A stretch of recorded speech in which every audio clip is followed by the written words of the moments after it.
Hello, everyone, and welcome to our meeting of the Standing Committee on Government Operations. I'd like to thank everyone who's joined us today. This is an incredible turnout. I've just been told by my researcher we haven't seen a crowd like this for many, many years. Not many years, a couple at least. A couple, yeah.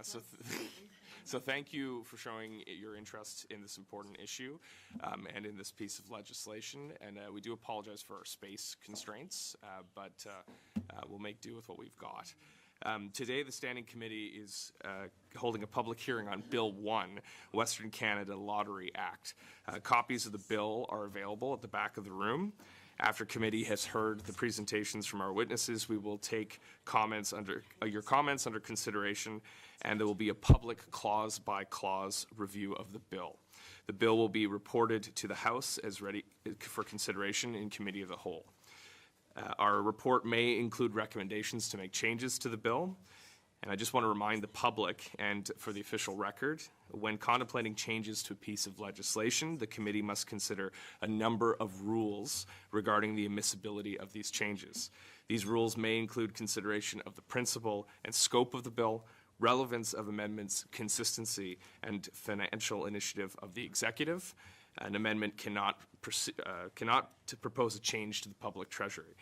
So the committee is limited in what it can do, and the scope of this bill is very particular as it relates to funding sports programming through the lotteries. But we will have a further discussion through the questions committee asks to the minister and to witnesses on that particular issue. In order for this meeting to run smoothly and being mindful of time constraints, the minister will have 10 minutes to deliver her opening remarks. Committee members will have 5 minutes each to ask questions, and members of the public providing submissions to committee will have 10 minutes to each deliver their presentations. Committee wishes to hear from everyone who wants to speak today. We've also received some written submissions from organizations and citizens, and copies of those are on the back table. I would now like to ask members of the committee to introduce themselves for the record, and we'll start with Mr. Simpson.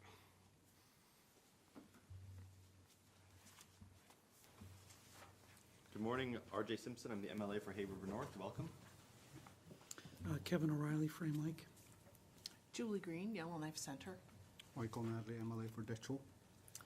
Danny McNeely, Sahtu Region.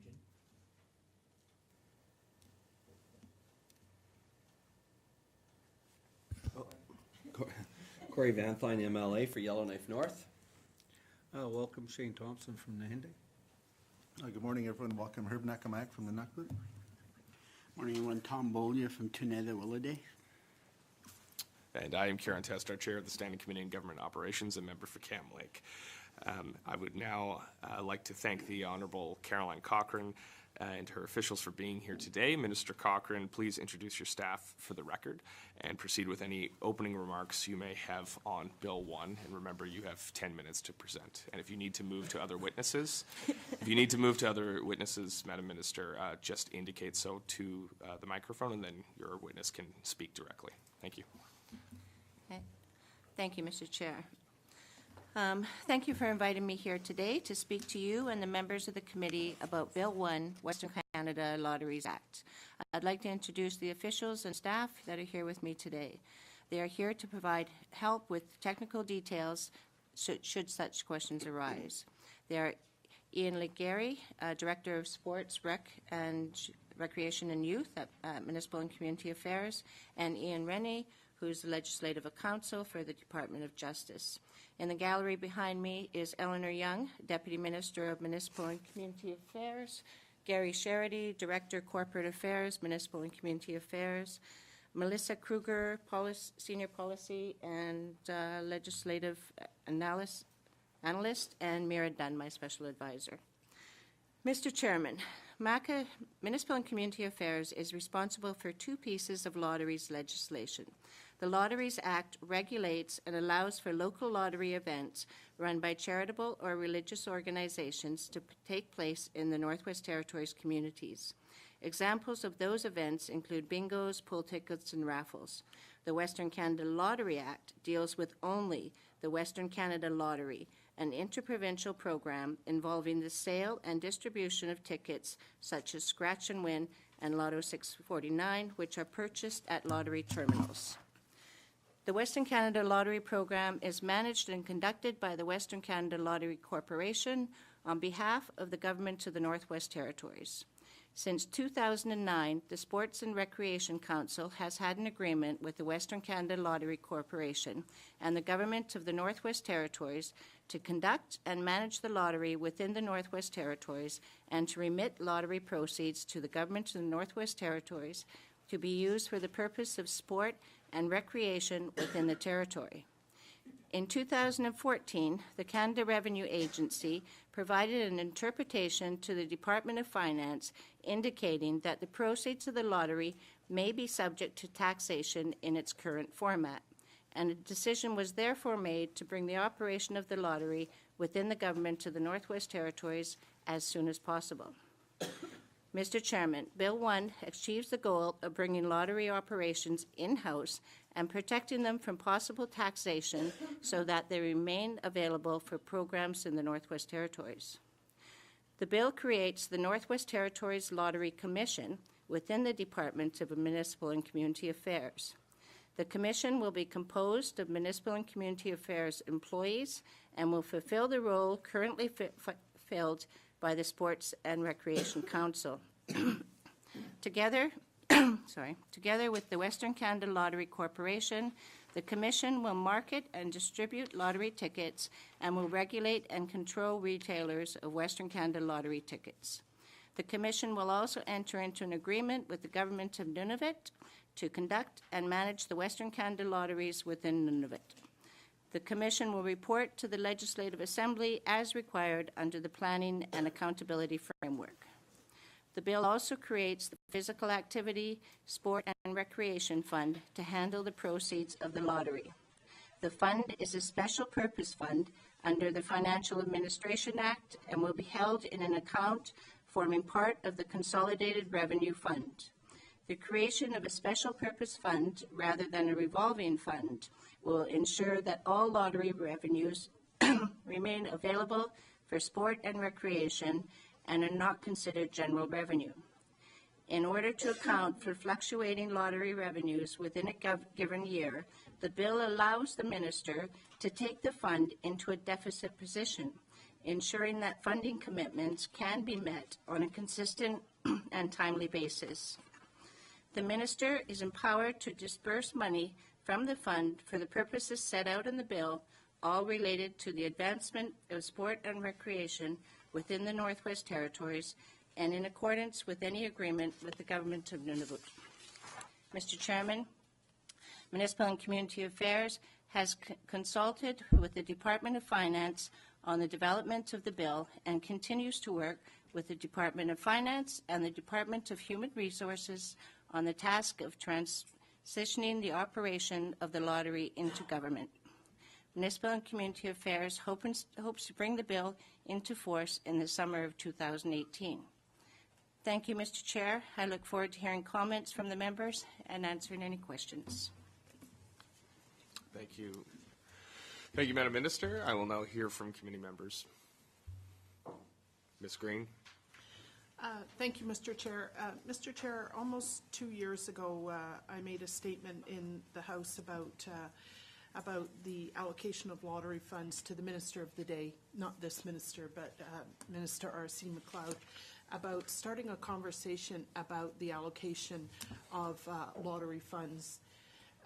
And nothing went forward with that. There was no public uptake and no uptake within government either.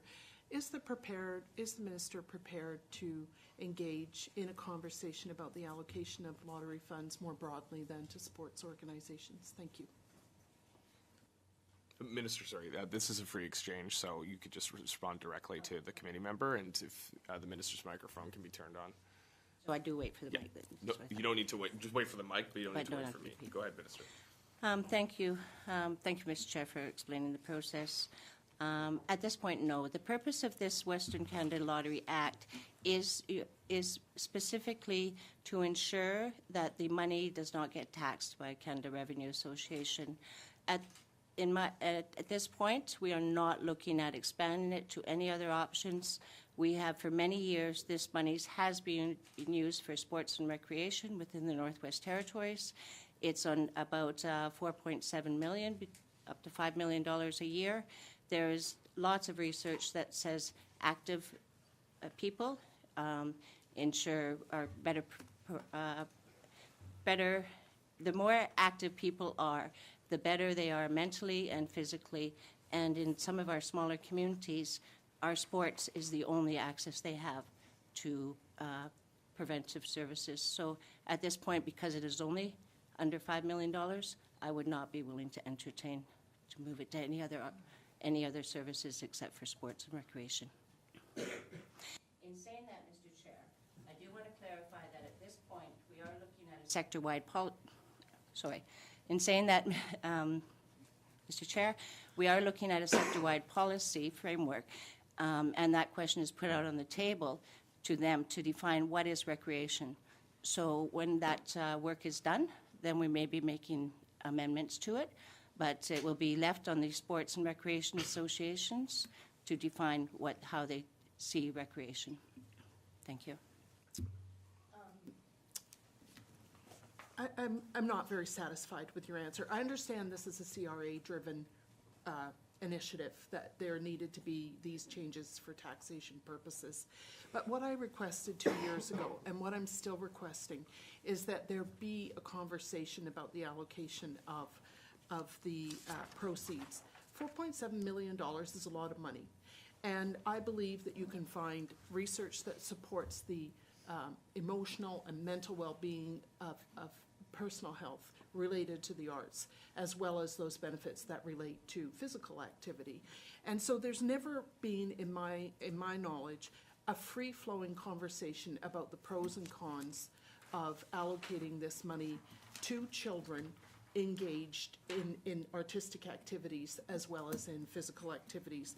And so I'm puzzled by the refusal, absolutely, to do that. I understand it's beyond the scope of this legislation, but I don't understand the absolute refusal to engage with 273 people who've signed this petition, and all the people who are here today who want to have that conversation without prejudice to the outcome. Thank you. Thank you. Again, I go back to the distinction that this money, we're talking about approximately $4.7 million a year in revenues, and that is the only monies that is given for sports in the government in the Northwest Territories. There are other departments that fund the arts and culture within the government of the Northwest Territories. ITI, Department of Infrastructure now, I believe it's called, and Education, Culture, and Employment fund over $3 million a year, and that's not including all of the projects that they actually fund. So we haven't done a complete analysis of all of the monies that is provided to the arts and culture, but my impression at this point is almost at par. And like I said before, the bigger topic is how do we define recreation? And so I have made a commitment in the House that I'd work with the 5 sports organizations, and we are in the process of doing that. And that would be their responsibility to define how they define recreation. And I am willing to listen to their comments, but it is about what they define. And like I said, we're talking about $5 million, and I know off the top that over $3 million is already provided to the arts and culture, and we haven't done an analysis of every program that is supported for the arts. So I don't think we're looking at a big disparity between the two. Minister, we're talking about a false equivalency here. The money that is in ECE and ITI is directed to adult artistic adventures. And what we're talking about with the lottery fund is money devoted to children's recreation. So when you do your analysis, I really encourage you to keep that age distinction in mind. There is not millions of dollars devoted to children's arts funding in this territory. To the best of my knowledge, there is zero money that is specifically allocated to children's arts funding.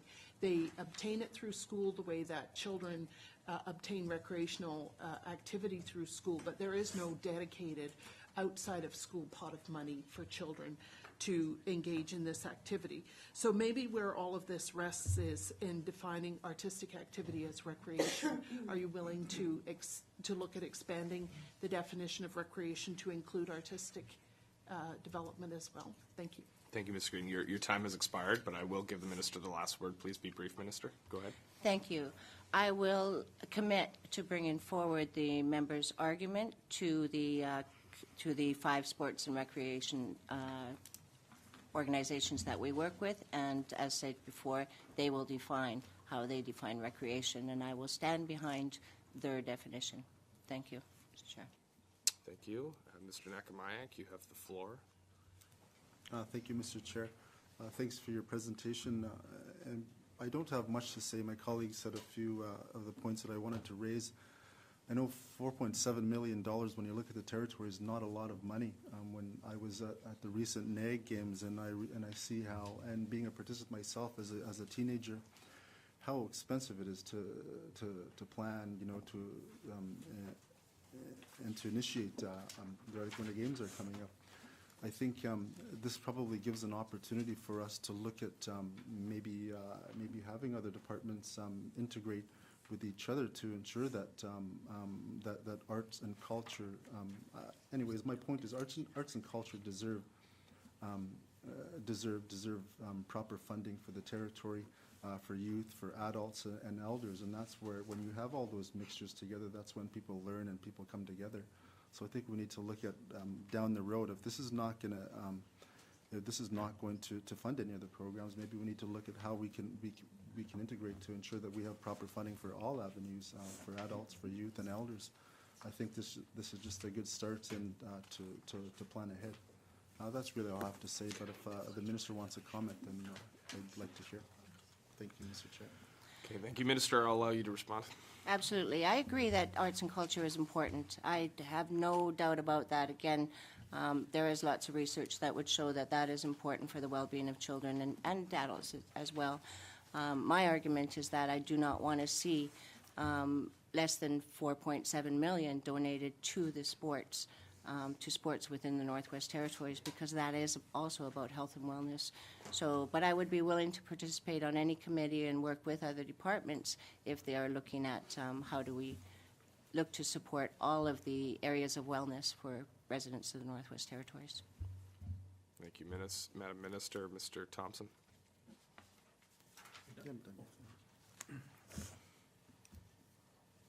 Mr. Thompson. Thank you, Mr. Chair. People know where I come from on this topic here. I totally believe in the sport and rec system. I actually believe in recreation. Sport is part of recreation. Arts and crafts is part of recreation. And I understand the partners that within the system actually do a lot of work in these areas, grassroots work that I totally support. I really hate to see an us and them sort of thing happening right now. It is the recreation system against the arts system, and to me, the government needs to step up and help the art system get to be equivalent in there. I know of various programs that are offered by various departments. I know the youth contribution program works really well into offering arts programs. Fiddle Camp comes to my mind, but that we're not here for that discussion. So my first question is, in regards to these 5 partners, can you please explain to us who these partners are when you talk about them, because not everybody knows who these groups are in the systems, and I think people need to understand that there. So that'll be my first question. Thank you, Minister. Thank you. I'll let Ian Legaree answer that question. I do know them, but it'd take me a minute. I'm sure Ian has it off the top of his head. So do I have to, Mr. Chair, do I just point to who's going to answer the question? Yeah, Minister, just identify that you will now turn over to Mr. Legaree. Thank you. There are 3 territorial organizations: Sport North Federation, the NWT Recreation and Parks Association, the Aboriginal Sports Circle of Northwest Territories, and then 2 regional groups that represent respectively the southern part of the territory, which is the Mackenzie Recreation Association, and then in the north for the Satu and Inuvik regions, the Beaufort Delta Satu Recreation Association. Thank Thank you, Mr. Legaree. And in regards to that, are all the communities being covered by the 5 partners that are in the lottery system? Thank you. Yes, the 3 territorial organizations, of course, have programs that cover all communities at various times. The 2 regional groups respectively cover their southern and northern communities, so they're all covered. Thank you. In regards to the development of this, because I've heard rumors out there in talking with people, we don't need to do this. We can fix with our RC and just follow through on, this. And I've heard and been part of the process that said, it's a taxation issue. So can you please explain what impact was this, money value, if we did not, and we just didn't implement this change and we would continue on the path that we currently use? Thank you. If we leave the current, if we stay as we are, status quo with the path that we're currently using, the risk is high. The risk is that 4.7 million that we currently have would be taxed, and that we would lose that funding, and that would directly impact the amount of funding that we would provide to sports and recreation associations at this point. Thank you. And when you talk about losing, how much money are we looking at? Is it $100,000, 1.2 million, roughly? So in consulting, approximately about 20% of the lottery funding, so 2, 4, 6, 8, so that's about $1 million, approximately. Thank you.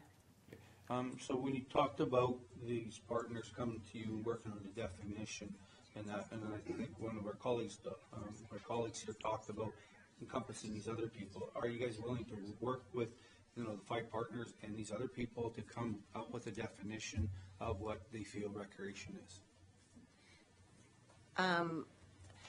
In respect to the member, I'd like clarification on who these other people are. Well, sir, thank you. I guess I should be very clear. So we have other people in the arts community that feel, and I feel, that are part of recreation.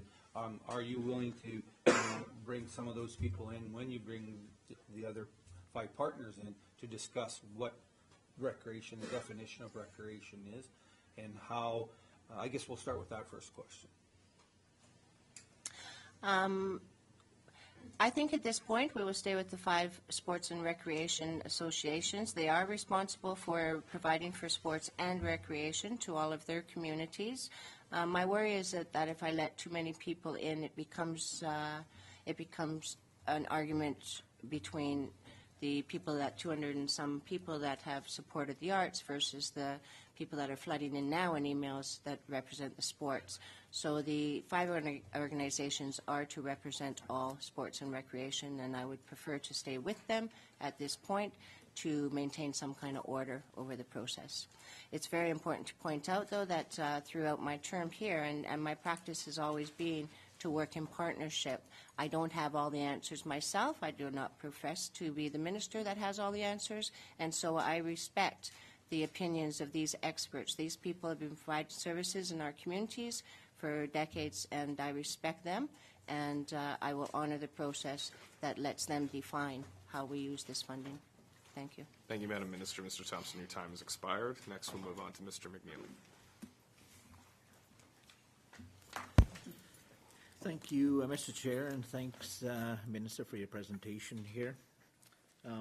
Speaking to Bill 1 and Bill 1 only, I support the self-financing sports initiative through lottery-raised capital or revenues.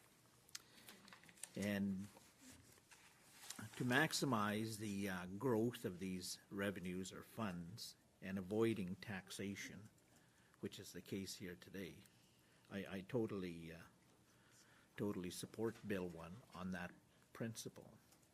We do have as a government, have other avenues for arts and art supports. Going back to defining the word recreation brings in other discussions which may lead to further discussions, but standing on the business at hand today and speaking to Bill 1, I again, Mr. Chair, support Bill 1 and changes made to capitalize on the revenue that we got coming in. Thank you. Thank you, MLA McNeely. I take that as a comment, and I appreciate your support for the bill. Mr. McNeely, anything further? No, thanks. Mr. O'Reilly, you have the floor. Thanks, Mr. Chair. Yeah, first off, I just want to encourage the minister to have that conversation about definition of recreation, but I think our government also needs to find more money to invest in arts. And you've heard me talk about that as well, but I want to talk about some administrative aspects and reporting accountability. These are aspects of the bill that we can have some influence on. I want to point that out. So first off, there are some people that currently work for the Sports and Recreation Council that administer the lottery function now. What's going to happen to those people? You talk about this bill coming into force on summer of 2019. So tell us what's going to happen with those people and whether they are going to be brought in-house to the commission, presumably, and work on management of the lottery funds. Thanks. Thank you. Yes, the people that are currently managing it under Sports and Rec, under Sports and Recreation will be offered positions within the government to Northwest Territories to administer the act with us. So, thank you. Okay, that's good to hear. And I know it sounds like the bill's not going to come into force until the summer of 2019. So there's still probably some things to be worked out. But those individuals, I've heard you here today offer some assurance that they will be brought in-house if they can be. Thank you. Yes, they will be offered positions. I mean, we're not going to drag them into the House. We're not going to offer them more than, but they will be offered standard rates per job descriptions of equal within the government in the Northwest Territories. So we are hopeful that those employees would actually take us up on the offer and come within the government in the Northwest Territories. Thank you. Okay, great. Thanks for that. I want to talk about reporting and accountability. This fund is going to be created as a special fund under the Financial Administration Act. Are there consequential amendments that are going to be required of the Act to make sure that it's set up in that way? Thanks.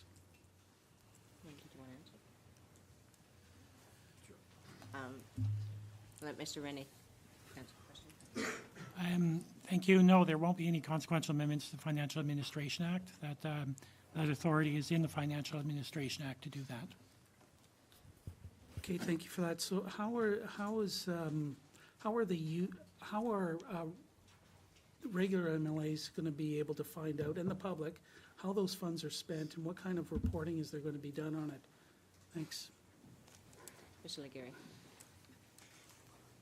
The accountability framework will require us to put in the business plan a section that outlines how what the plan is for expending those funds, and then we'll report on prior years as well.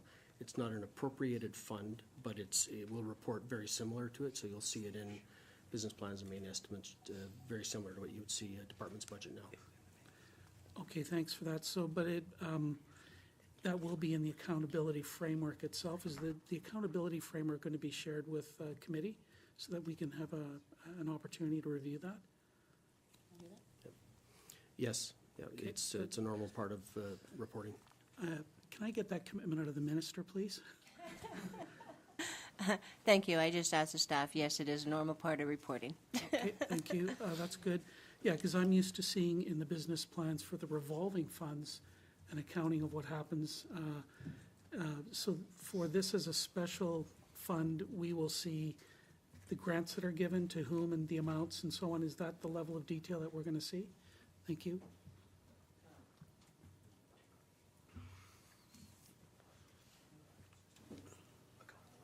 Thank you. Thank you. We'd have to take the lead off the Department of Finance to have consistency on their reporting format. Okay, that doesn't provide me with the kind of reassurance I'm looking for, but the fact that it's going to come before committee will, this committee will have another chance to look at that.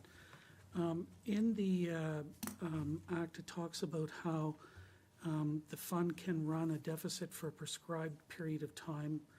I think it's clause 6.2 of the bill talks about the ability to exempt the minister from, Section 101 of the Financial Administration Act. So how is this, how is this going to be managed practically? Is the government going to be able to run this into a deficit forever, or what is the prescribed period of time going to be, and how's that going to work in terms of oversight for this standing committee and regular MLAs and so on? Thank you, Mr. O'Reilly. Your time has expired, Minister. If you may respond, please be brief. Thank you. We will have the authority to run this into a deficit based on expenditures used in previous years. For example, there may be one sport that is done every 3 years versus sports that are done every year. So in recognizing that, then we would be able to work within our budget. But we do still have to fall within the Department of Finance's accountability, and so they would actually, if we were running it and I decided as a minister that I was going to spend $10 million this year, they would actually be able to step in and say no, that isn't something that would be viable. But the minister does have the authority within this to run it in a deficit position based on analysis of what is normally used. Thank you. Thank you, Minister. The member's question was about, we understand that the bill has this fund can run a deficit, but how is that deficit controlled? And currently, there is no time period for that deficit. It can run indefinite deficits, and I believe that is more to the member's point. So, if you could respond to whether or not regulations will be brought forward to control deficit spending of the special purpose fund. Minister? Thank you. I'll let Mr. Legaree answer that. The Department of Finance has a mechanism to put controls in place if they choose to. They've chosen not to do that at this point until the regulations are developed. We're not anticipating that this would be a regular occurrence, but we have to follow their overall financial regulations and accountabilities. We can't exceed anything that they put in place. Okay, thank you. Again, are regulations going to be put in place to control deficit spending in this fund? I understand that regulations exist and that finance can put them on, but will those regulations be brought forward? Can you answer the question, please, Minister? The answer is yes. Thank you. Next, we'll go to Mr. Van Thyn.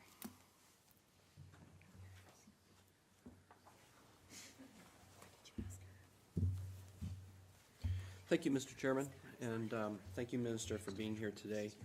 A couple of things. I mean, ultimately, there are a bunch of people in the room here, some from sports, many, in fact, from the art circles. And I think today they're trying to find some degree of certainty about support, ongoing support for the arts. There's no question about it. Everybody in this room and the government, quite frankly, is very good supporters of both. We can see if you just put out a statement commending our athletes that are going to the Olympics. We have Arctic Winter Games around the corner. Of course, we have world-class performers and artists. And so it comes down really to what is fair as it relates to the support that we give both of these jurisdictions when it comes to financial support so that they can enable themselves to run programs and services. So I have a couple questions. First, I would just like to know if your staff could maybe entertain us with letting us know what the fund has, the lottery fund has, whether it has increased or decreased, say, over the last 10-year period. Has it escalated up, or has it been relatively flat, or has it trended down? Thank you, Mr. Chair. I'll let Mr. Legaree answer. The fund has been stable for the last couple of years. It's been flatlined essentially in the $4.7 to $5 million range. Prior to that, we had a 1 year before that was up in $5.5 million. The year before that, it was down by 20%. So it does fluctuate up and down, and that's part of the reason we had asked for the ability to do the deficit financing from year to year, so we stabilize the support. Thank you for that answer. So I do want to, for the record, be clear that I do support the initiative that you're taking in order to protect these funds from taxation. I mean, I think that that's a critical piece. What portion of this do we share with our friends in Nunavut? Can that be shared? Mr. Legaree. Yes, that's above our 4.7. Essentially, we manage their lottery for them because they, I think they take in about $800,000 in net proceeds a year, so it's not viable for them to set up their own operation. So they essentially subcontract it to us to run it for them. But that's beyond the 4.7. What they take in sales, administration comes off that, and then that's theirs to allocate. Okay, thank you. I guess the reason why I'm asking these questions is because I'm trying to make some determination on equity, fairness. You know, we look at the other pots that the territorial government provides to arts, and first of all, I mean, just so everybody knows, I mean, everybody in the room knows that I'm also a big supporter of our sports and recreation efforts that we put forward. I've competed at some fairly high levels over the years, and so I appreciate what the sports are giving us. But I also recognize that I could almost hold a constituency meeting right now because virtually the entire arts circle is sitting here in this room. It comes from my riding. And so, but I like to, through other means, I've supported arts in many variety of ways, but we haven't seen any kind of uptake in terms of increase for arts in a long time.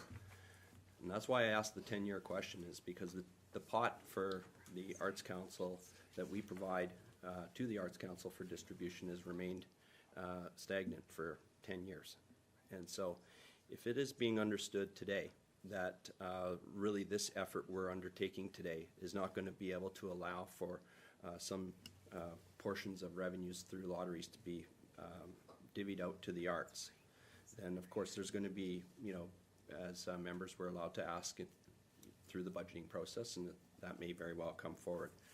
But more importantly, and just so you as a cabinet minister are aware, I mean, maybe it's time that we've got to do a very serious review of our art strategy, of the Arts Council, and our support of arts funding.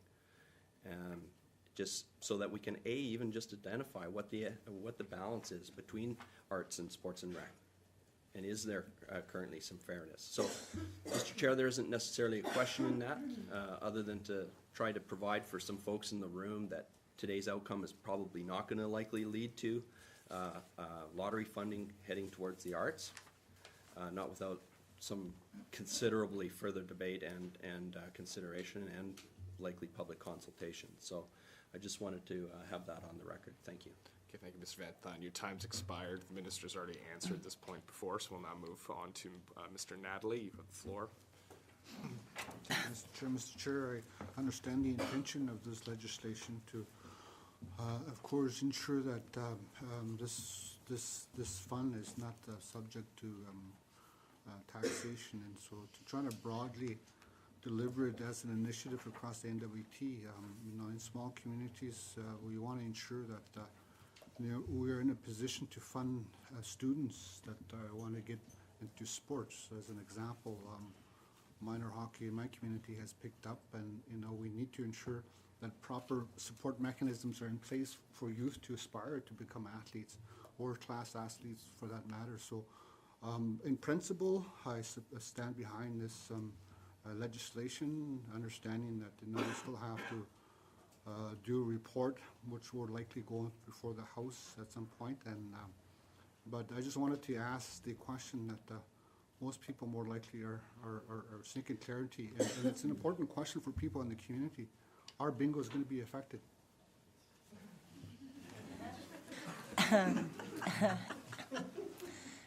Thank you. No, bingos will not be affected. Bingos is coming from a different, this is only the Western Canada Lottery, so it is only about Lottery 649, those kind of tickets. So I don't know if bingos is going to go up or not, but this bill is not going to affect them. Thank you. Thank you. Thank you, Mr. Natalie. Thank you, Minister. Minister, you, in the course of your exchange between Mr. O'Reilly And about the implementation time, Mr. Riley indicated that it would be 2019, the summer of 2019, and you agreed with that. In your opening comments, you said the summer of 2018. Can you clarify whether it's this year or next year? Thank you. Yes, I didn't, I said it when you were saying it. It's 2018, summer of 2018. Okay, thank you, Minister. Minister, I want to get to this this issue of recreation and the definitions as defined. So in Clause 6 of the bill, this is the clause that sets out the purposes which the minister responsible can make payments from the fund, and it lists a number of very specific physical activity, sports and recreation programs. But at the conclusion of this clause, or the tail end of this clause, it allows you as minister any other purpose you deem necessary for the support or advancement of physical activity, sport, and recreation in the NWT. This is important because the bill does not define what recreation is. So at this point, with the lack of definition, could you direct funding from this, under this legislation, to other programs without a clear legislatively defined definition for recreation? Thank you. In theory, if the act is like it is, then I can use it for sports and recreation. Is that the sports and recreation? Physical activity, sport, and recreation in the Northwest Territories. I have said that I alone will not take it from sports at this time. I have stated that I will be working in partnership with the 5 sports organizations, sports and recreation organizations, and they will define what recreation is. That will be a process that I will undertake, and that will happen by the end of this legislative assembly. And I will bring that forward if Standing Committee wishes. I'll bring that forward to Standing Committee. On my own, I will not make changes to it, but in consultation and in partnership with all of the organizations, I will. I do want to state, though, that it's not that I'm against arts and culture. In fact, I paint and I draw, and I've been part of theatrical performances at NAC in my history. I don't do much sports. I would fall over my feet. But my comment is about, we need to, not only about splitting up pots. We don't have enough money in sports. We don't have enough money in arts. We don't have enough money in housing. We don't have enough money in education. We don't have enough money. So I am about protecting what we have at this point, but I will work and will stand behind the process of working with the 5 organizations, and they will define what recreation is. Thank you. Okay, thank you, Minister. See, I think the issue for as it relates to the scope of this bill is with the lack of a clear definition in the legislation, you leave yourself up as a minister with powers to disperse these funds towards these activities. Without a clear definition, you leave yourself subject to appeals to use that funding otherwise. So if you're not going to bring the definition forward in legislation, are you going to bring it forward in regulation or some other fashion after you've done this consultation work with the sports organizations? Thank you. In consultation with the legal counsel, yes. I will bring it into the regulations once the process is completed with the 5 organizations. Thank you. Thank you, Minister. And Minister, are you committed to maintaining the consultation, with only the sport organizations that you've repeated? Is there any way to widen, sorry, I should be specific, is there any way to widen the consultation to other stakeholders and to members of the public? Thank you. What I am committed to doing is working in partnership with the 5 sports and recreation associations. It's important to recognize that they are responsible for both. I will bring forward the comments that the Standing Committee would like to go further to address, to talk with the arts and culture, to talk with other sports, to talk with the general public, and the 5 organizations. They are representative of all regions and all communities, and I will stress to them the recommendation that they reach out further in the definition. Thank you. Okay, Minister, I think that concludes our time with you over these questions. You've given us a lot to think about, and I'm sure everyone appreciates your candor as towards this issue around arts and sports funding, which is outside the scope of the bill, but is an important issue in the minds of our constituents. So thank you for being here with your witnesses. You are excused.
Good morning. So we have before us committee Miss Janie Hobart, representing the Mackenzie Recreation Association. And I'll ask Ms. Hobart to introduce herself for the record. Thank you. My name is Janie Hobart. I'm the president of the Mackenzie Recreation Association, and I currently reside in Fort Smith. I would like to acknowledge the other sport and recreation partners that are here today, the Sport North Federation, the Recreation and Parks Association, as well as the Aboriginal Sports Circle. And we do appreciate the opportunity to speak to you. All 4 of our organizations have submitted written submissions to the organization, and we encourage you to read them. I feel that what I'm going to speak about today may be a little bit premature, because I know that the actual act is about bringing it under the government umbrella so that we do not lose money according to taxation. So this may be premature, but I think it is very, very important to describe how we feel about the recreation and sport. As the Honourable Mr. Thompson indicated, the 5 partners are not just sport organizations. We are sport and recreation. We run the gamut of activities from highly competitive down to Sunday strolls on our trails. We also include in much of our programming the we do arts and crafts and other things in our communities. That's usually through municipal funding. Our demographics include everyone from toddlers to octogenarians. In my curling club, our oldest member is 86 years old, and he's still an active curler. And I think that we can say that about many, many sports. The NWT has a proud legacy of athletes that have been on national teams and Olympians, including the Firth sisters and other test skiers, Sarah Daitch, Mike Argue, Betsy Maudsley, Michael Gilday, as well as Brendan Green, Jesse Cockney, and Kevin Cooey, who are going to be representing Canada, as well as the Northwest Territories, at the upcoming Olympics in Korea. Currently in the recreation and sport sector, we have thousands of participants. We only have 41,000 odd people that, according to the 2016 census, that live here, and many, many people are involved in sport and recreation. I took a little time to look at your bios. Many of you, Mr. Thompson, he's involved in all kinds of sports. I know the Honourable Mr. Van Dyne is a curler and a golfer of note. I know that Mr. McNeely is more into the traditional and the recreation side with hunting and fishing. Mr. Natalie is involved with the traditional drumming and hand games. I'm sorry, Ms. Green, I wasn't able to find anything on your bio, but I know that Kevin O'Reilly is a hockey force to be reckoned with, and I can tell that the Honourable Mr. Simpson, just from how fit he looks, that he has to be involved in sports. So this room, and I think I could include many of the people that are in the arts sector, that they are somehow involved in sport and recreation. And the sport and rec sector, as it's defined by the 5 partners right now, represents all of them, all the way from competitive down to people who are walking, because we provide trails and what have you. We do fun things. Besides being competitive in sport, we do fun things like walking, swimming, throwing balls, playing pickleball, curling, tumbling, golf, skating, taking yoga classes, and there's also the cultural side that we have, and the arts and crafts that are offered in many of the communities. I think the benefits of sport and recreation are very well documented. It's essential to personal health and well-being, and it reduces reliance on healthcare and other agencies within the government of the Northwest Territories.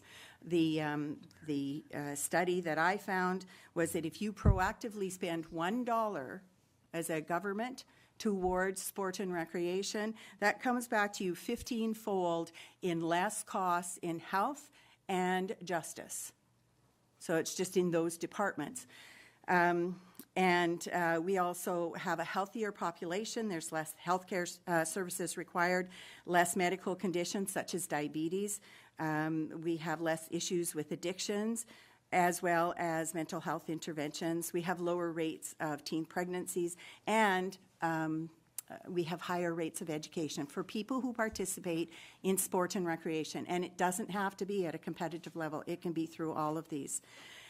Sport and recreation helps build strong and safe, inclusive communities. They found that people who are involved in the sport and rec sector are less likely to be involved in youth crime. And sport and recreation strengthens communities through social interaction, volunteerism, civic pride, and aesthetics. The sport and recreation sector in the Northwest Territories is the largest volunteer endeavor in the Northwest Territories. $4.7 million right now is allotted towards this.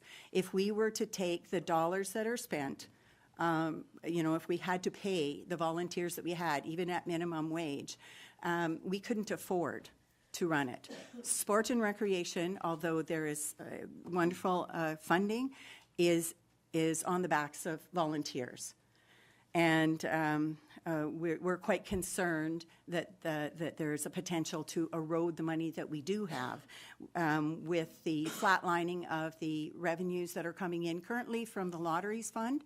And with inflation, we are actually being asked to do more with less money. And,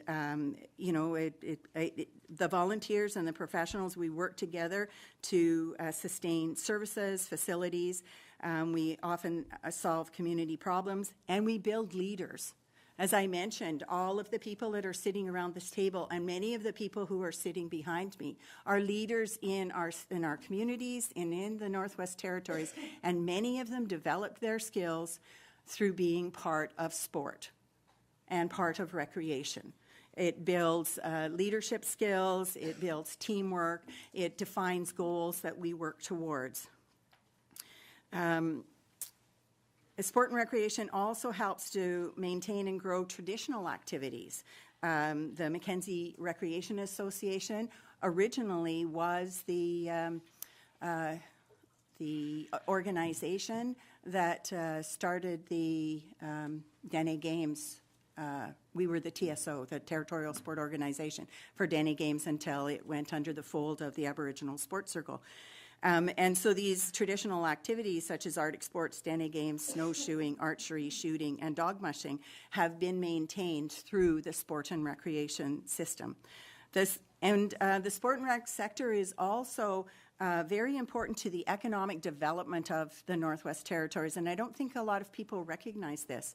When you have a tournament, a bonspiel, whatever it happens to be in your community, and in the case of Fort Smith and Hay River, we are going to be hosting the Arctic Winter Games. That's a huge economic boon to our communities. We host a volleyball tournament in Fort Smith.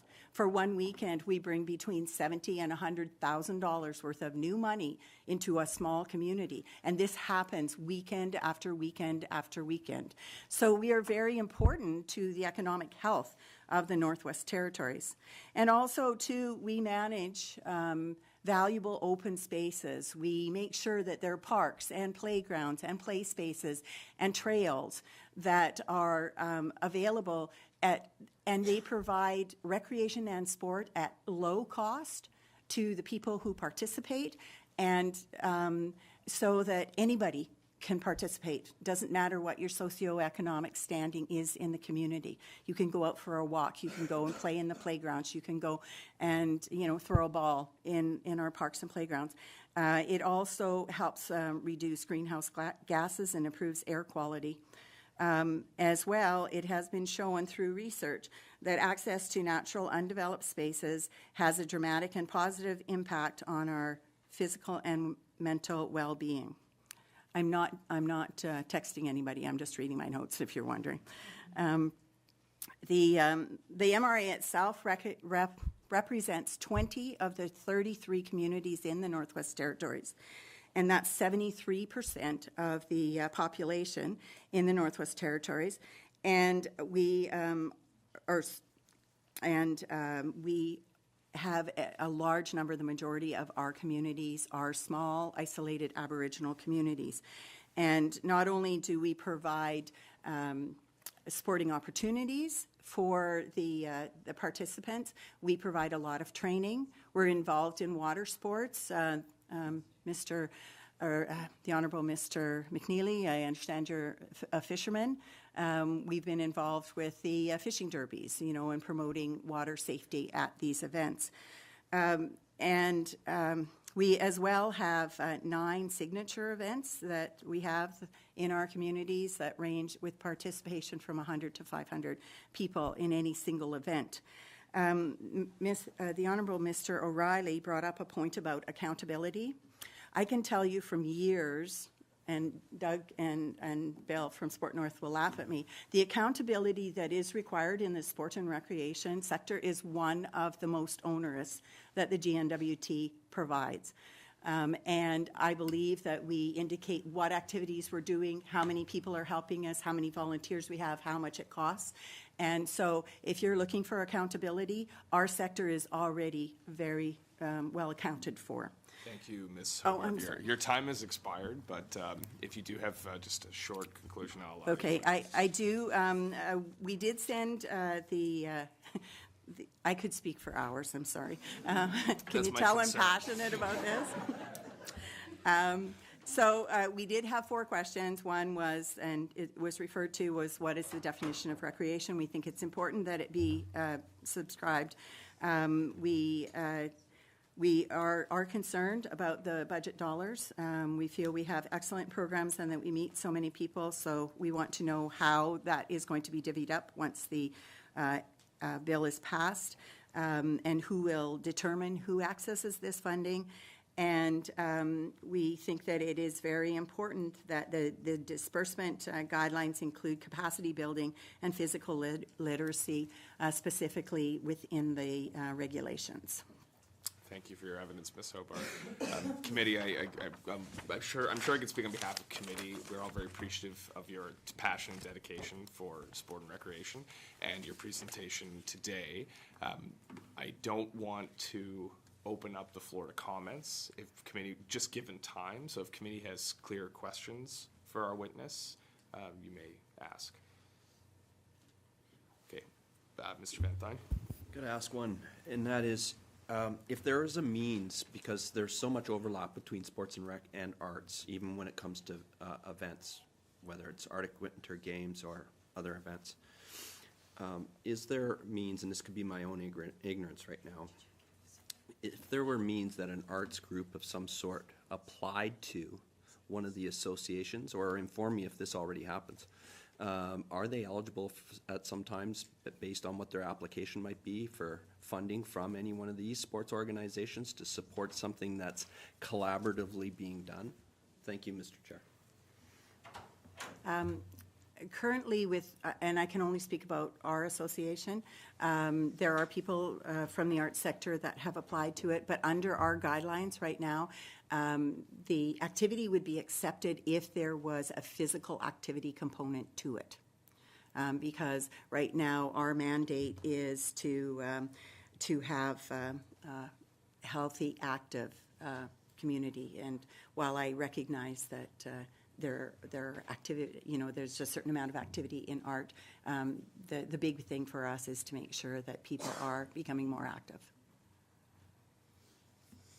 Thank you, Ms. Hobart. Could I make one closing statement? Just one? Be very brief. Okay. I feel we've been put in a very awkward position, because I would doubt that there's anybody in this room that doesn't support a vibrant arts community. I have dabbled in the arts at times, and I think it's unfortunate that we are being pitted against each other.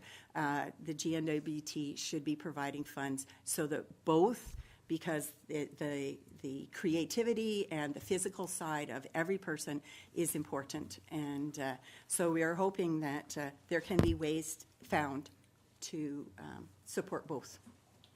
Thank you, Ms. Hobart. You are excused. Thank you. Our next witness is Mr. Purchase.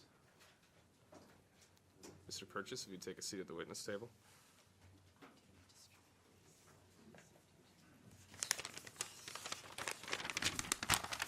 Please introduce yourself for the record and proceed with any presentation. You have 10 minutes.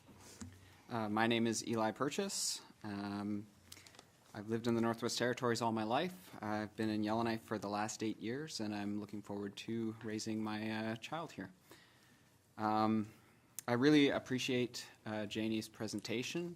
I especially appreciate how a great deal of what she said, you replace the word sport with art, and it's exactly the same. The health benefits, maybe without the arts doesn't necessarily protect open spaces and things like that, but so much of what Janie just described, the arts have exactly the same impacts. I want to start by thanking the GNWT for reviewing this very important legislation and providing us all an opportunity to come here today to voice our opinions. I also want to thank everyone who's here to show support and speak out for their priorities. Engagement in the governance process is incredibly important, and everyone here should be commended. Thanks to everyone here who supports my view that lottery funding should be available to the arts, but also thanks to everyone from the sports organizations who are here today. The health and well-being provided by sport is very important, and the work that you all do to ensure a wide variety of options available for kids, adults, and elders is crucial to the people of the territory. I'm here today to speak in support of amending the Lottery Act to allow art as an activity that can be supported by lottery revenues. It seems whenever this issue does come up, it's a bad time to discuss arts. It's never a good time to discuss including arts. So I would argue that it is a good time. It's not every day that an act gets brought up for discussion and amendment. So if the opportunity's here, I urge the MLAs to take it, to create a bill that actually resolves a number of issues. In other jurisdictions across Canada, lottery funding is available not only to sports, recreation, and the arts, but also health and education initiatives. Yukon, BC, Alberta, Manitoba, Ontario, Quebec all follow this format. Saskatchewan funds Indigenous cultural and traditional activities that include art. And the Atlantic provinces use lottery funding as general revenues, which is unrestricted. Yukon has ticket sales that are almost 40% less than the Northwest Territories, yet use a large portion of these revenues for the arts.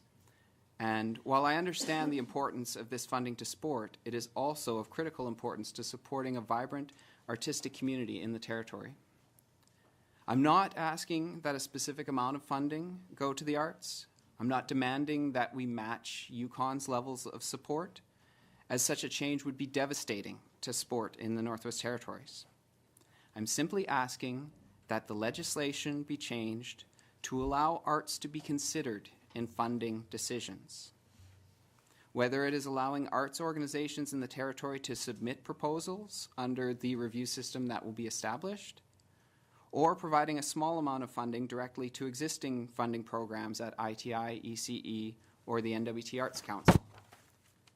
There are many ways that this could be implemented without the need for increased bureaucracy or increased expenses to the GNWT, and with minimal impact on the existing beneficiaries of lottery funding in the Northwest Territories.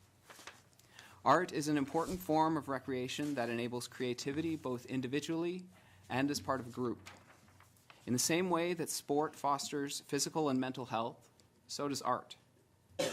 A dancer rehearsing 3 times a week gains the same health benefits and sense of camaraderie that a hockey player does. In the same way that a climber grows their mind through solving a difficult climbing problem, a painter grows their mind solving color and brush technique. The feeling a runner gets flying down the road during a race and being encouraged at rest stops is the same as the feeling an actor gets on stage during a performance. I know because I participate in all these activities. I use art and sport as a form of recreation, and there are many people in the territory who do as well, or who solely use art but are unable to benefit from the lottery funding available to sport in the Northwest Territories. I serve on both arts and sports boards of directors here in Yellowknife. I was a part of the Yellowknife Climbing Club that built a bouldering wall in Cam Lake, a precursor to the climbing wall now being installed in the field house. I know how difficult fundraising is, and I know how important this money is to territorial sports organizations. The absolute last thing I want to do is make this an art versus sport issue, because it is not. Art, sport, and recreation are all important to a healthy society, and I am a firm believer that funding for all these endeavors should be increased on a regular basis. For all these reasons, I think it is only fair that the Western Canada Lottery Act be amended to allow lottery revenues to be considered for the arts. And I really appreciate the minister saying that she would go back to those 5 organizations, but I would also encourage the members here and the other MLAs to encourage the minister to include experts in the art. There is the NWT Arts Council, which is an advisory board to the government that could be included in these discussions. I don't think it's fair to allow sports and recreation organizations to determine the definition of recreation when there are so many other stakeholders who may have a different definition. Again, thank you for this opportunity, and have a wonderful day. That's my presentation. Thank you, Mr. Purchase. Committee, again, we're accepting evidence here today. If there's any questions about the testimony, we'll take them, but please refrain from political statements or comments at this point. Any questions to the witness? Yes, Mr. Van Thine, you have the floor. I have to ask Mr. Purchase, because he lives in my old house that I grew up in as a child. Eli, you were the person that started the petition. Your expectation is that that petition be presented in the House, I take it? Yes? Yes. Okay. And as your MLA, I think you probably have an expectation that your MLA would present it. And so we've talked about this, and I just want folks to know and on the record that, I will present that petition on the floor of the House. I think that it's important that it be there so that at any point in time, as it relates to what Member Green has raised, that there needs to be a bigger, broader conversation to give consideration to what you're asking us to do today, that at least we have that on record on the floor of the House, and so it'd be my pleasure to do that. Thank you. Thank you very much. And I'd also note that that petition does have signatures from nearly every region in the territory: Inuvik, Aklavik, Fort Simpson, Hay River, Norman Wells, Fort Providence. Thank you, Mr. Purchase.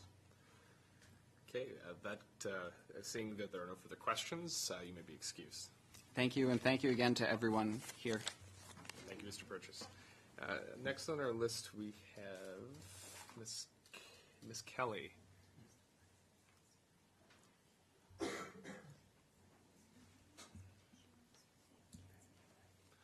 Welcome. You may, if you can introduce yourself for the record and then proceed with your presentation. You have 10 minutes. Yes. Good morning, committee members and the public.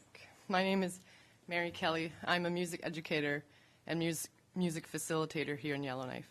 I have a graduate degree in community music, and I offer accessible programs to individuals of all ages and all abilities.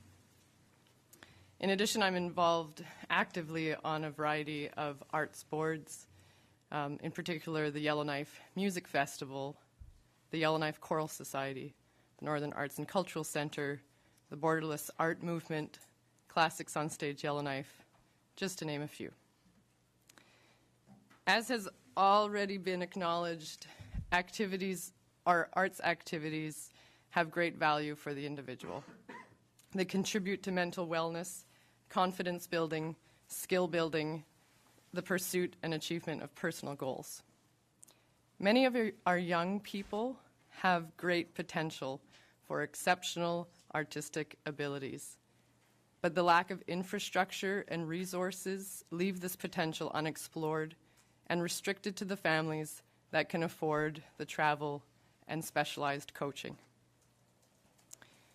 Furthermore, arts activities add great value to our society. I'm not talking about arts as entertainment. I'm talking about arts activities that develop skills that require teamwork, an exchange of talents and knowledge between individuals.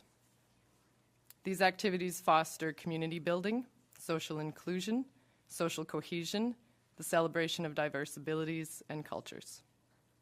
Arts activities benefit the economy and lead to retention of individuals and families when the opportunities are available, when those opportunities are supported and can be depended upon. My community music colleagues across the country have been surprised when I explain to them our arts funding circumstance, particularly for youth. Our lottery funds are monopolized towards sports, and the funding allocated to arts has not increased in a decade. Thankfully, the industrious dedication of volunteers and the passion for the development and sharing of artistic skills has sustained arts organizations and programming amidst precarious and fractioned annual funding. I want to recognize the great value that sports has in this territory and the wonderful things that have been developed through the decades of sustained funding that the sports community has benefited from. I do not question that those activities and programs are important, but I do value the contribution of arts to our society and request that it would be considered that dependable funding be in place for arts activities as well. I ask you to recognize the contribution of arts to the individual and society by explicitly including arts in the fund and disbursements of the lottery revenue as detailed in Bill 1, the Western Canada Lottery Act. I also request that the arts community be included in the conversation of defining recreation so that the definition would not be biased to sports and physical activity. I also implore you to continue seeking secured, dependable funding for arts programs, particularly for our youth, so that the accessible opportunities that have been afforded to sports throughout the decades may be experienced by the youth of today and tomorrow, and for people of all ages to actively be engaged in the arts. Thank you for listening. Thank you for giving me this time and space to express my views. If you have any comments or questions, I am here. Thank you, Ms. Kelly, and we very much appreciate you coming forward today with your submission. Any questions for Ms. Kelly? Ms. Green, you have the floor. Thank you, Mr. Chair.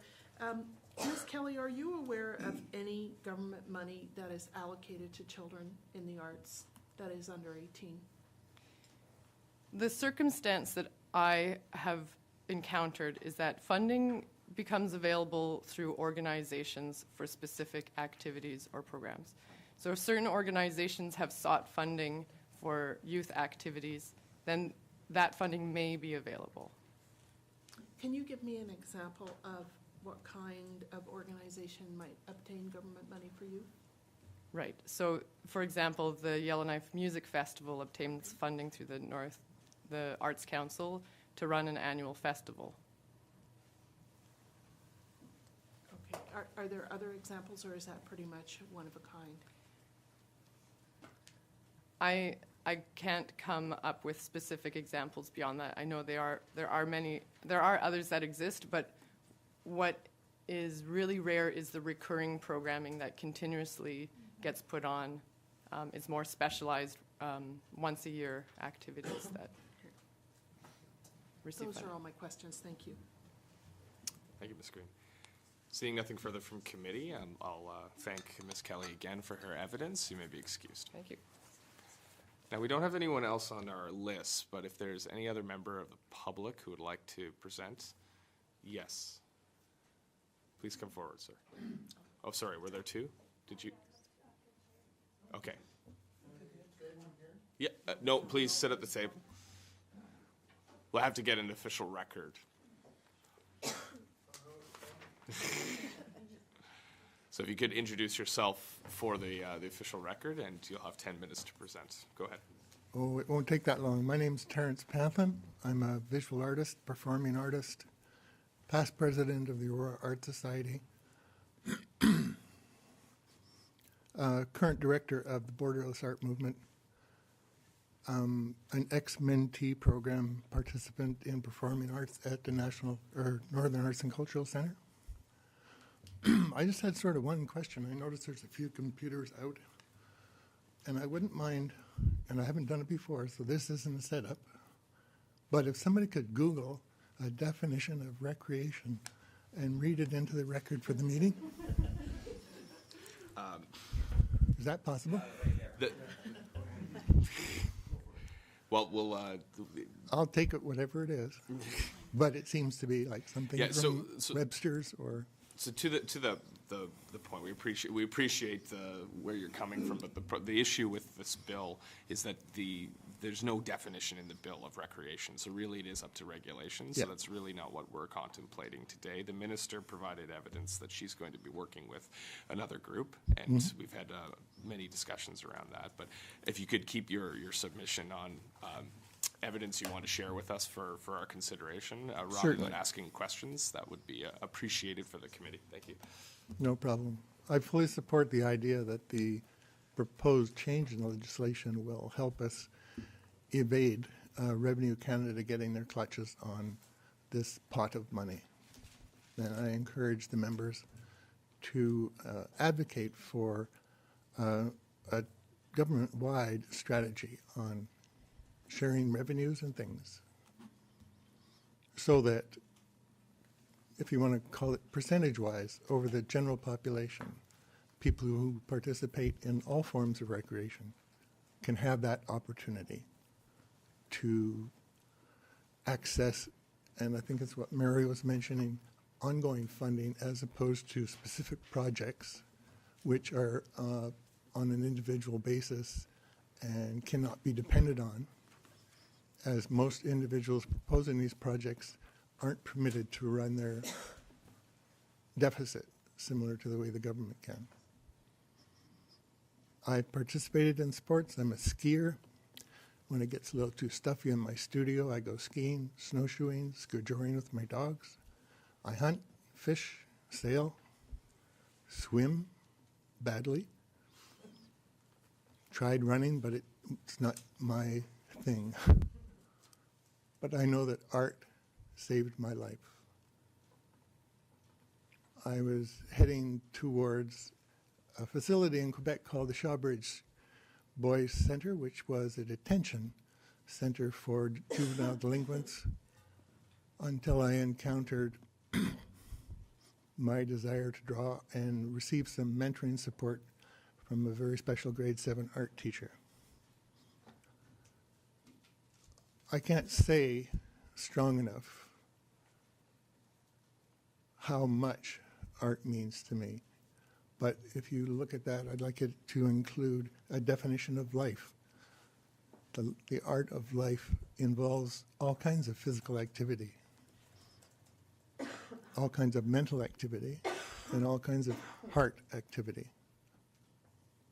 As much time as I spend on bookkeeping to run my household and file my income taxes and make sure that I have a current driver's license, all these activities contribute to life. So arts and sports, in a more precise definition of there's the team people and there's the art team people. We're all teams. We all collaborate when we come together. We all create energy that helps us get by and survive. That's about it. Thank you very much, Mr. Pamplin.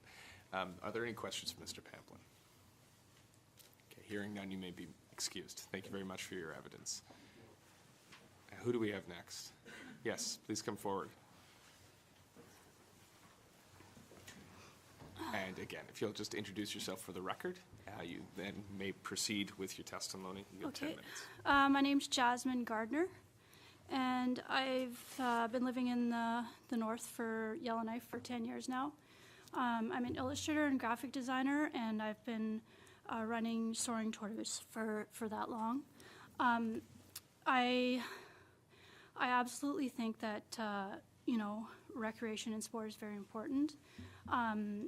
And ironically, through being a creative person, I ended up developing the Walk to Tuck site, and I think it's a great website, and I think it's very innovative what the Northwest Territories Recreation and Parks are doing, and I think there's a lot of data to support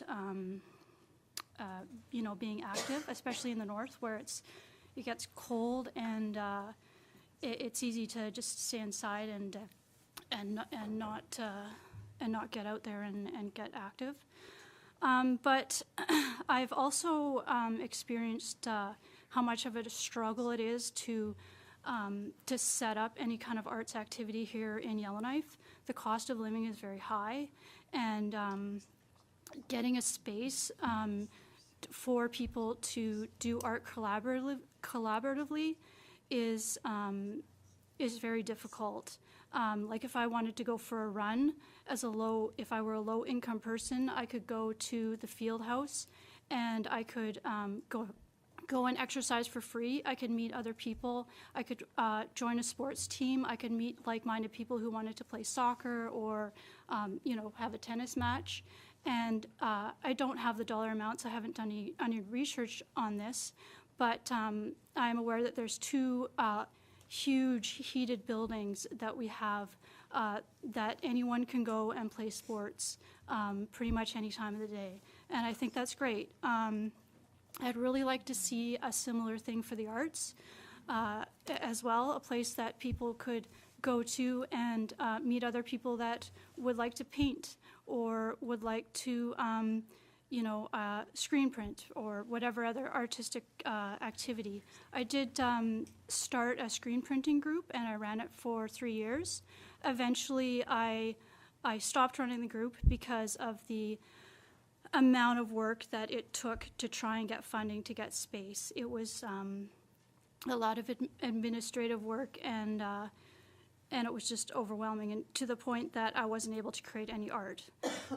So I am conflicted in that I definitely don't want to take any money away from the recreation programs in the north. I think they do a lot with the money that they have, and I know that they are stretched. But with the amount of money that is available in the north, I don't understand why we haven't allocated more funds for the arts. I think that it does help with with mental health especially. And I think that, you know, that art umbrella is not just towards, that arts umbrella should be, I think, extended towards the traditional arts, you know, for Aboriginal people, and bringing back, not bringing back, but having a space that, you know, that artists can collaborate together, and that Aboriginal groups can come and practice their traditional crafts and arts. Because, you know, I've really noticed that when there was a church that the ARC had for free, how much more productive people in the community were, because they were able to work together. So you have a musician coming in and maybe an artist, and they could work on a collaborative project together. And you really saw that community starting to grow. And then the ARC for many years tried to have a space, but once again, they have to find people to rent in order just to cover the cost of the space. So I don't have an answer on specific, I don't know what the dollar amounts, you know, this $4 million or $3 million coming from different pots. But what I do know is that we have two huge buildings in Yellowknife that are dedicated to the sports, that are heated year-round. And I would like to see some funds going towards something similar for the arts. That's all. Thank you, Ms. Gardner. Just a moment. Are there any questions for Ms. Gardner? Okay, you may be excused. Thank you very much for your evidence. Yeah. Anyone further? Yes.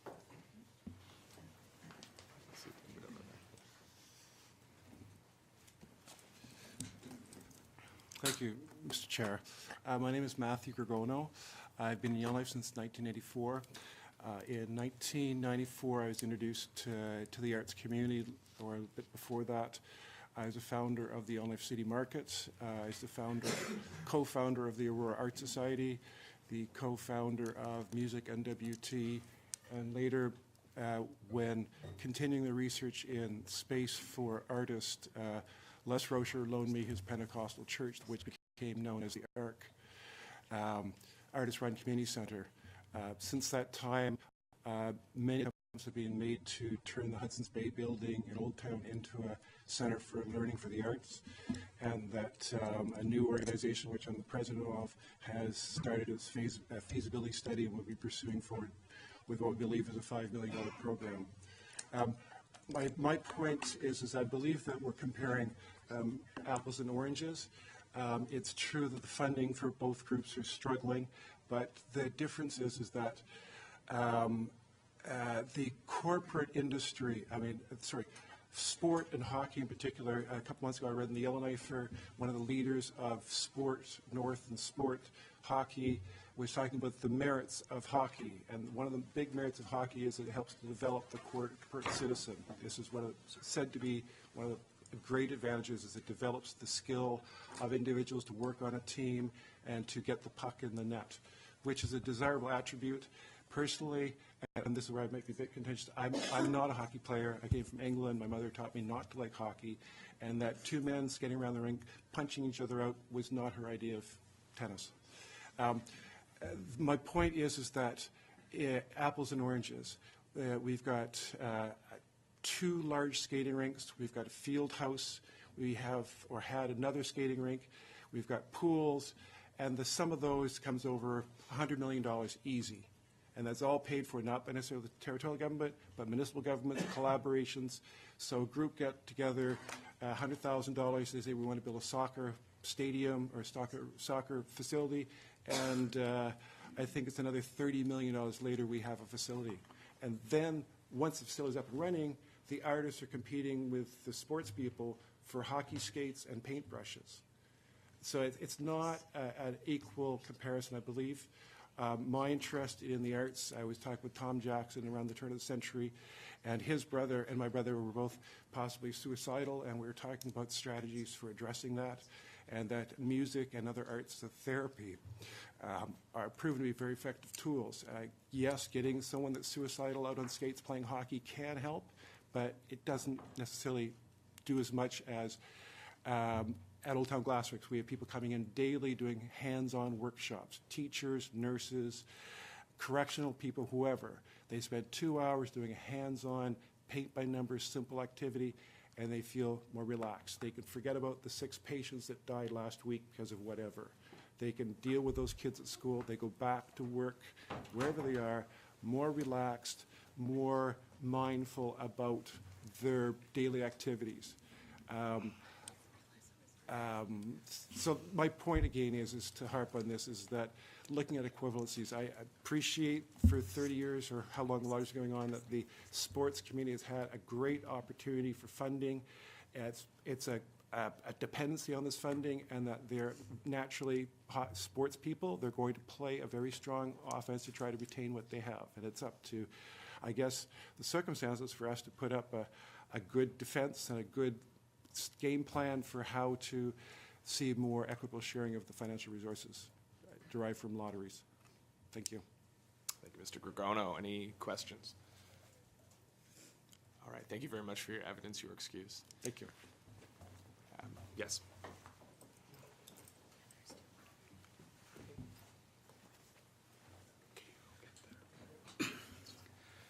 Thank you. Go ahead. Please introduce yourself for the record Yeah. and proceed with your presentation. You have 10 minutes. Thank you, Mr. Chair. My name's Doug Grantmeister. I'm the Executive Director for Sport North Federation. Certainly, there's a lot of passion in the room from both sides, and I would like to be brief. I'd like to make 2 comments, and one of them is that we keep speaking about 5 partner organizations. We're missing the 30 territorial sport organizations that we directly fund as well through the lotteries.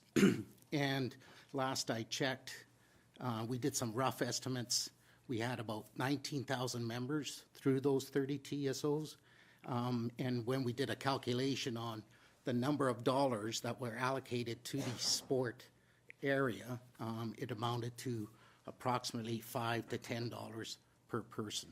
Obviously, it all doesn't get dispersed to each of those individuals, but it gives you an idea of the lack of funding that we work with on an annual basis. The other thing that we are pleased to report is that we did a sport event and sport delivery service in each of the 33 communities. So we're getting out there. On another front, we work closely with the NWT Arts Council in getting representative teams to the Arctic Winter Games. We've been working with them for approximately the last 5 games. One of the things that we offered, it was a while back, is, excuse me, the NWT Arts Council to actually become somewhat like a territorial sport organization, because what we're finding is there's a lack of applicants coming to us in presenting them or actually attending the Arctic Winter Games on our behalf. So I would like the committee to understand and recognize that, and it's something that we'd like to open to perhaps discuss moving down the road, is having that looked at and addressed from the NWT Arts Council. That's it. Thank you very much. Any questions?